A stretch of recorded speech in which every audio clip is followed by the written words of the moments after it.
Hello and welcome to the Car Care Shop, and welcome to this 1994 Lexus ES300. Back when Lexus used to build tanks, not cars. But there's a very interesting story about this particular Lexus ES300. It has been to multiple automotive repair shops. They couldn't fix it. Finally, the dealership took it. $1,400 later, it was not fixed. Multiple visits later, the dealership that we actually happened to buy parts from literally told the customer, we cannot fix it, we don't have guys old enough to fix it. So there is this little shop that may be your last resort, and hence why the car is here. Let's get started with the video, and we'll talk about what we actually found to fix it and why many shops went and fired their best parts cannon and they still didn't fix it.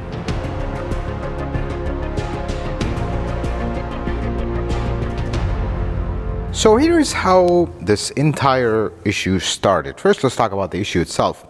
Every once in a while, this car would just completely quit and die out. The engine would die, and you restart it. Sometimes it restarts, sometimes it doesn't. Eventually, it starts and it's fine. That started happening more and more often, and eventually, it got to a point where it wouldn't start. When it does start, as soon as you touch the throttle, it just flat dies and nothing happens. The check engine light comes on when that happens. So a little bit of a backstory in this car. Original owner of this car gifted this car to his granddaughter, who's going to college out of state. And when this problem started getting a lot more often, where every drive you have it die once or twice and it doesn't want to start, the granddaughter took it to a shop out of state, not a shop that they've dealt with before. That shop initially did an injector cleaner and just said, oh, it's an old car, you know, things happen, literally. Then the car completely died and it was going to start. They towed it to the shop. Of course, the car decided to start then. So they fired the first parts cannon. They put a mass airflow, a very unbeautiful aftermarket one. Small note, if you own one of these older Toyotas, never replace the mass airflow with an aftermarket one. I'd rather you buy a used one because they don't make them anymore. I'd rather you buy a used one if you suspect it, but the word here is suspected.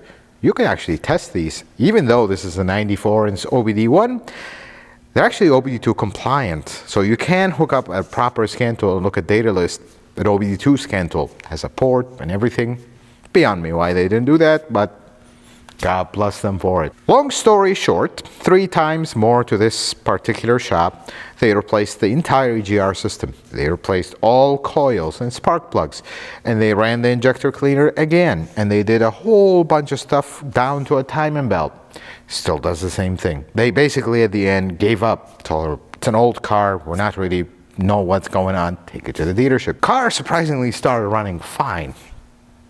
Granddaughter drove it back home, and then they decided after multiple times it doesn't want to start, it runs really poorly, or it just cuts out as soon as you touch the throttle.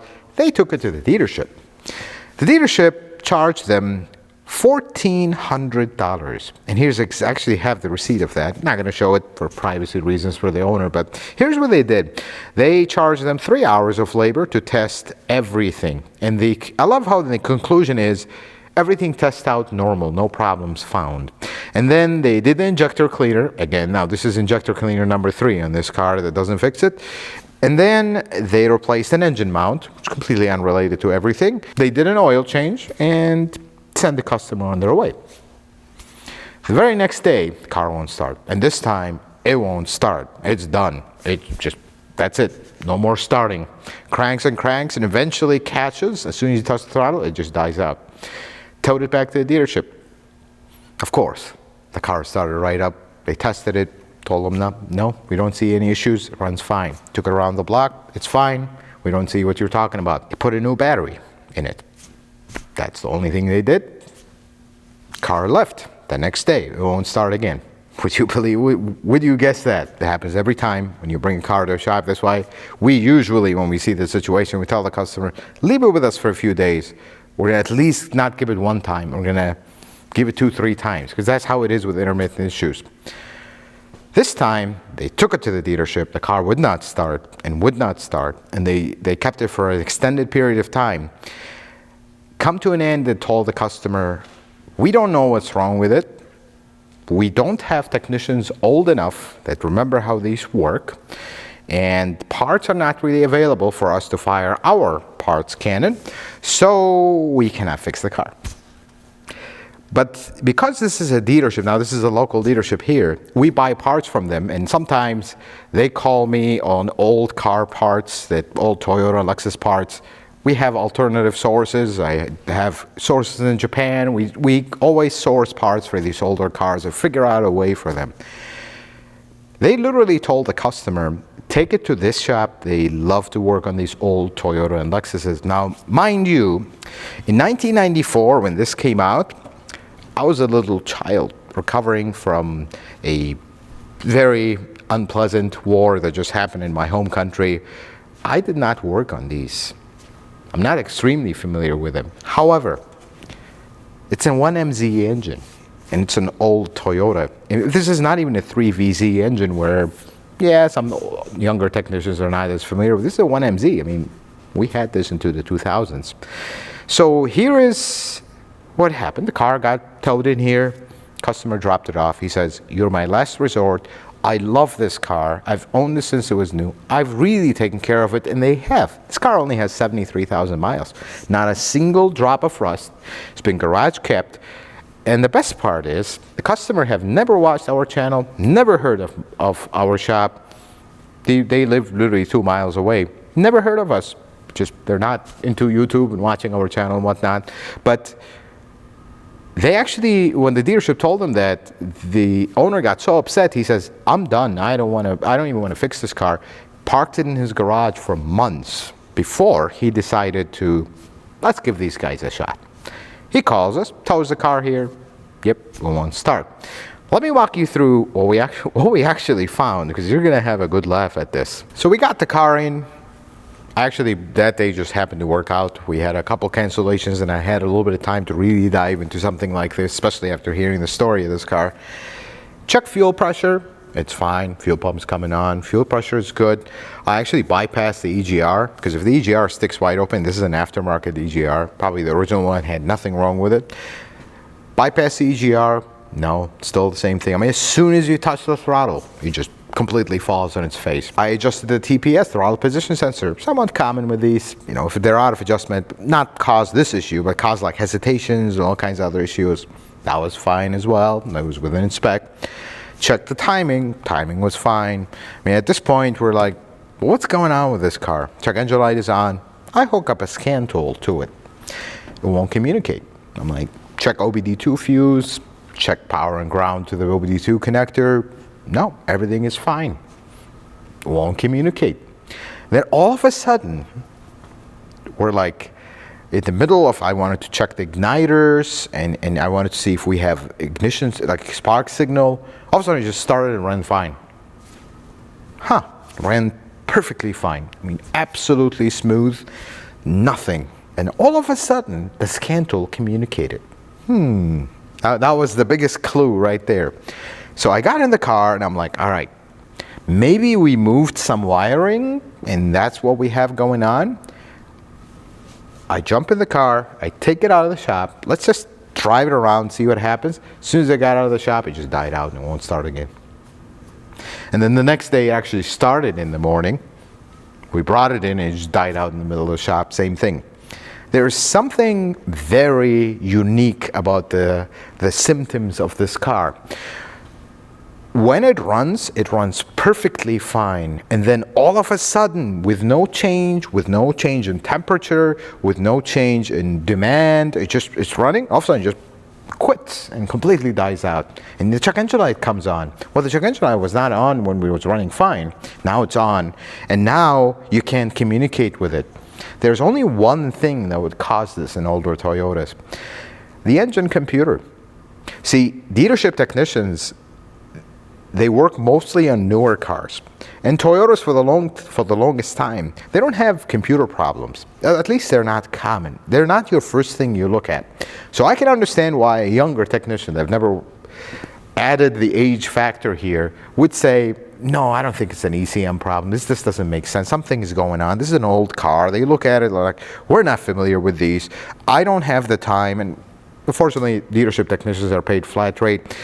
I don't have the time to whip out the repair manual, which is in book format for this, and spend 7 days just chasing wire by wire on an intermittent problem. Basically, every time it starts and runs fine, you have to wait for it to have the issue again. But I cut through that all red tape because there's one thing that we've seen a lot in this shop, that is capacitors leaking inside the computer. It's actually very simple to detect, and they will do exact same thing, especially on LS400s, the old ones. The car will run fine, you drive it for 2 hours, and all of a sudden it just cuts out. It won't start again until it cools down, then it starts and runs fine. I pulled the engine computer. These older engine computers, you can actually take them apart easily. They're not glued together. They're sit inside the car. They're not really weather sealed like the ones outside. I take the engine computer apart. I remember me and Jose took it apart. We sat in a clean environment and we were taking it apart.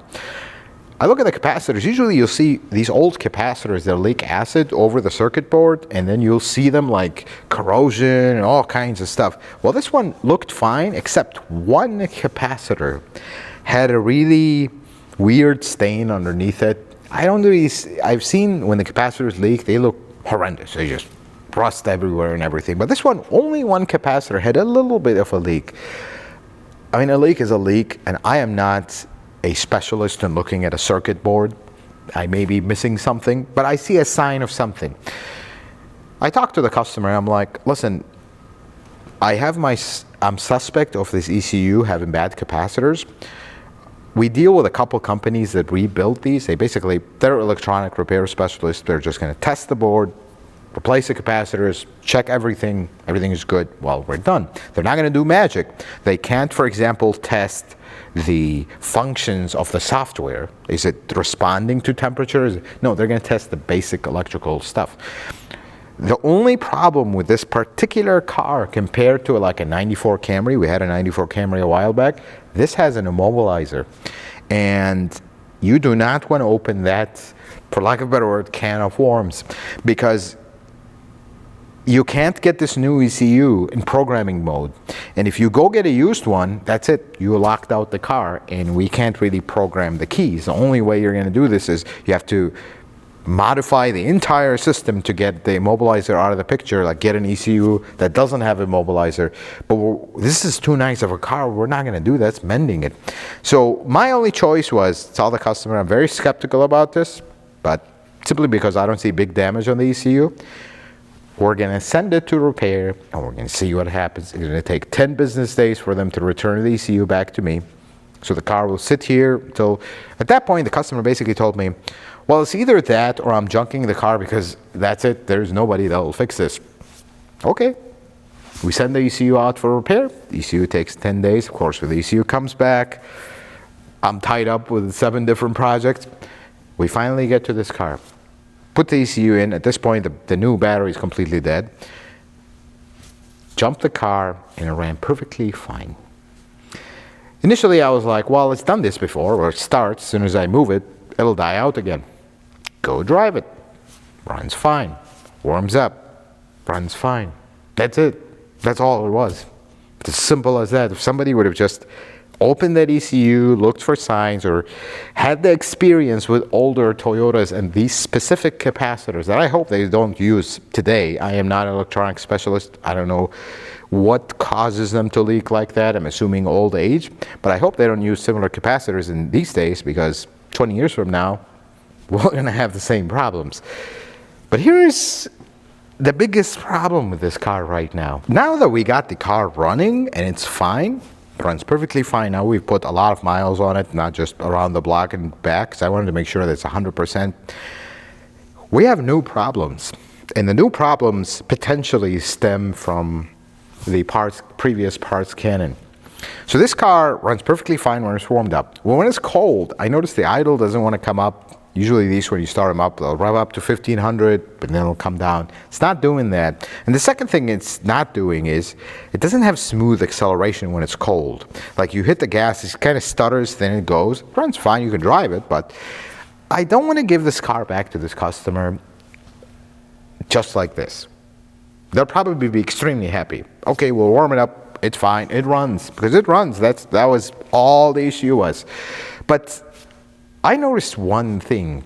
They replaced the idle air control with an aftermarket one. That's such a bad idea. It is a horrible idea because reputable companies decided not to make an aftermarket one for a simple reason. They're super complicated and super delicate. These older Toyotas with their electronics, things were very delicate. You'll only find the horrible, cheapo ones for replacement. Now, luckily, this idle air control, you can get it still. So we're actually, I am waiting to dig a little bit into it. I want to take it apart, make sure it was installed properly. That's the first thing. Do a few testing into it, and then we're going to possibly order one here to get rid of that last problem. That mass airflow, though, I really want to spend some time and test it because I don't like it. It's a horrendous aftermarket one, and these were extremely sensitive for mass airflows, and all Toyotas actually. Never put an aftermarket mass airflow in a Toyota. Special tip there. But the third problem is the check engine light came on, and I noticed this in the first test drive. We test drove it. You stop at a traffic light, the temperature goes to correct. As soon as you accelerate and start going a little bit, the temperature just starts dropping. And I had a gut feeling, we're going to get a code out of this. This thermostat is not working properly. It was just wide open. 2 days later of testing, check engine light came on. Coolant temperature is sufficient for a closed loop operation. That's actually a OBD2 code on an OBD1 car. So these cars were ready for OBD2, but it was not required. But Toyota and Lexus wanted to get their stuff ready for OBD2 because it was coming 2 years later. And this was one of these cars. This was an OBD2 car. So what we're going to do here is continue chasing after the slightly lumpy idle. When it's cold, I want to test the temperature sensors. I want to test the grounds. I want to spend some time because obviously the owner of this car is not in a rush for this car at this point because it's been sitting in their garage for months, and the fact that it runs, we're heading in the right direction. And the other thing, lastly, thermostat is very simple, but I want to make sure we don't have a false reading. I want to actually test this thermostat, see what it's doing, and we're going to spend more time with this car because when this car showed up at this shop, I felt a great responsibility when the owner told me the story and told me, basically, you're either going to fix this car or I'm going to junk it. I take a good look at this car. We're going to take a tour around it in a minute here. It's just too beautiful for a car to let go for simply a lack of mechanics that want to spend the time. It's not a lack of good mechanics. It's a lack of mechanics that want to spend the time and fix the car. That's the problem with the automotive industry. Nobody wants to spend the time and kind of think outside the box. Sometimes it is not the technician's fault. Sometimes it's a horrendous flat rate system that locks you in that mentality. And sometimes it's just the particular technician doesn't have the patience, doesn't have the knowledge perhaps, doesn't have the technical background, doesn't have the education, don't want to find the why. You got to find the why. You can't just start replacing parts. With that, let me take you a tour around this car. We'll look at some of the horrendous relics under the hood that got replaced out of the part cannon. We'll take a look inside of it as well and around it. Such a beautiful car. Let's take a tour of the parts cannon first. This is a 1MZ FE, beautiful engine. First thing is mass airflow, Delphi. We are going to take a very reliable car and put GM parts on it, so it will be unreliable. And then this EGR valve is all aftermarket. And the modulator. I don't remember the last time one of these went out, but I guess the parts cannon decided it was. And then underneath the covers, spark plugs, coils, and whatnot. That's all been replaced, all aftermarket. But these, I guess they put Denzos, so we're good. This is a very simple car to work on, folks. There's not much going on here. It's you could do everything in the car. These were the days where things were simple. I mean, look how much space you have here. This is just beautiful. You just remove the cover, timing belt, super simple on these. There's not much going on. This is, of course, the old era of Toyota. Wiper motor is right outside. Diagnostic connector still here. Actually, the diagnostic connector stayed with the 1MZ even in the later years. When they switched to the 3MZ, that was gone. That was one of the relics of the past. One thing special about this car that many actually do not know about it, couple things. First, did you know that this was one of the Lexuses that had a manual transmission? I think Tyler Hoover from Hoovy's Garage bought one long time ago. It was a very cheap car. It was this exact ES300 model with the manual transmission. They are super reliable cars. And then the second thing is, this actually didn't have an electric fan. It had a hydro fan. If you look here, see this line right here? This is a hydro fan. One of the coolest inventions ever by Toyota and Lexus. Unfortunately, it didn't carry on. So the coolest thing about this fan is it's basically the best fan you can have on a car. It's very cumbersome and very complicated. Usually you see these in really heavy duty trucks, but here's a little ES300, and actually the Camry as well had that, with hydro fan. This one, however, runs off the power steering pump, so it's mega complicated. And if the lines love to leak, and when that happens, you lose power steering and all kinds of stuff. There's a lot of other Toyota models that had hydro fans. Some of them came in the UZ series engine, some of them 1JZ, even the 2JZ. But in the US, we never got any of them except this one and then some of the early Camrys. The other ones though, they either had a dedicated pump, or the 1JZ had the pump integrated into the water pump, very complicated fashion. But let's take a tour around this car, because it is truly in good condition. It's a little dusty. It's been sitting in the customer's garage for a long time, and then it sat here some more. This, of course, was an option back in the day to get the gold badging. We didn't have fancy infotainment screens and panoramic sunroofs and cooled seats and heated seats. This was the options of the day. I mean, at some point in this era, air conditioning was an option. To me, this is a classic look that has aged pretty well. In this car, it's a 94. If you look at cars from 94, here's a few examples. Yeah, this is a very good looking car. Let's say that. Check out the interior, because this one is truly in good shape. And how these cars hold up over time. First, you notice the pillarless doors. So the later ES300s did not have the pillarless windows, but this one does. And look at this interior. It's super basic, extremely basic. I'll turn on the key so you can see the gauges. This was the coolest thing. Optitronic, something like that. This is super cool for the day. There you go, 73,000 miles, 980, almost 74. So these Optitronic gauges, another common thing with them is they start flickering, and sometimes they'll shut off. This is another thing. Capacitors, again, leak inside the gauge and cause all kinds of issues, so this is another common one. But look how simple cars used to be. See, in the modern days, everybody wants a giant screen in the middle, and that's the most important thing. Here, you still have triple, mid, and bass. 3 actual knobs for that. Very basic automatic climate control, of course. But the coolest thing is, back in these days, materials were cheap. Not like today. And they didn't have all these gizmos in the cars. They didn't have the giant screens that cost a fortune, and the screen in the gauge, and the safety systems. So all the R&D money went into materials and kind of design. And look at these leather seats. Folks, there are some of you potentially watching that are younger than 1994.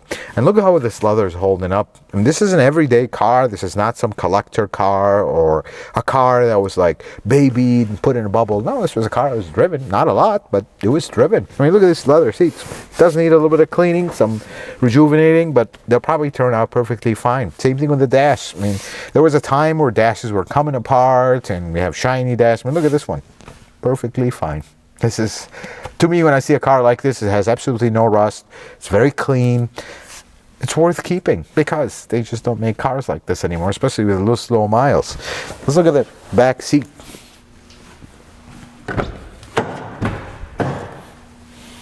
It's not the roomiest ES in the world. The newer ESs, when they switched from the Camry platform to the Avalon platform, they got a lot bigger, but this is back in the day when they used to be the Camry platform. They were smaller, and if you own an ES today, it's one of the best Lexuses sold today if you're looking for a sensible car that is comfortable and reliable, but this is how they used to be. Very small, the beautiful pillarless windows. Now one more relic that actually doesn't work on this car, unfortunately. This is very common in the day, is the antenna. So these had electronic antennas that came up. This one unfortunately is broken. But you notice even the antenna little nut here is gold. And that was something they did back in these days, which was super cool. And this, of course, has, I don't know if these are actual BBS wheels, but this was an option. They're a little, they could use some love. But these were actually an optional wheel for these. They were not original. I believe they are BBS. Don't quote me on that. They look like a BBS design. But folks, this is the ES300. It is a truly beautiful car, and I've had the absolute pleasure of working on it. Yes, it does have some issues. Unfortunately, it's been through the parts cannon and a half, been through a dealership that doesn't want to fix it, but we're committed.